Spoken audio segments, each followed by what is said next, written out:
nama bira suuraa keessan yookaan suuraa abbaa barbaadanii irraa itti godhuu dandeettan appilikeeshinii tokko isin garsiisa jechaadha. Appilikeeshinicha ammoo pileestoorii keessaa argattanii pileestoorii keessa seenuudhaan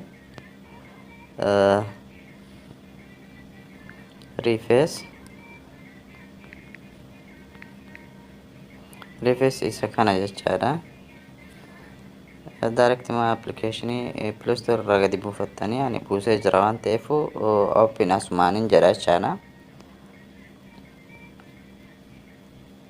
Absaan eeggannaa hamma inni dhufutti sababa connection illee ta'uun hin mala waan ta'eef dhufee jira jechaadha. Amma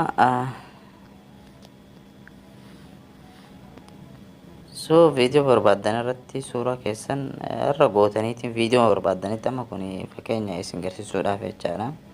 Amma video barbaanne suuraa barbaanne irratti suuraadhaan irraa edit godhee jira jechaadha. Suuraa oguu edit itti gootan suuraa asiin itti barbaadatanii itti irratti deebistan jechaadha. Suuraa barbaadan sana irratti kun amma suuraa lama jira as keessa jechaadha. Suuraa lamaan kanneen as keessa amma ka barbaanne irratti tokkicha irratti godhuu dandeenya jechaadha. Amma gadi deemnee suuraa amma isa kana irratti haa godhame suuraa isa kooti jechaadha. Absaan eegganna hanga inni dhumatutti mee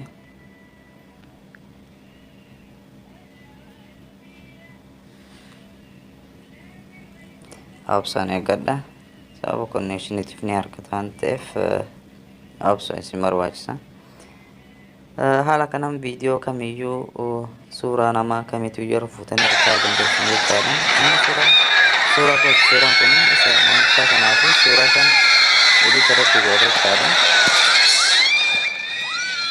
Suuraa nama kamitu irratti edit gochuu dandeessa. Haala kanaan oni edit gochuu danda'ama jechaadha. Suuraa abbaa fedhayyuu maan taane suuraa nama biraa irra keesseetiin haala inni sochii inni itti godhu wajjin wal fakkaata. Homaa wanni yookaan isaan garaagarummaa qabu hin jiru. Ammallee mee ajijjiirreetti ilaallu mee al takka. Absaan eegganna. Amma isa kanarratti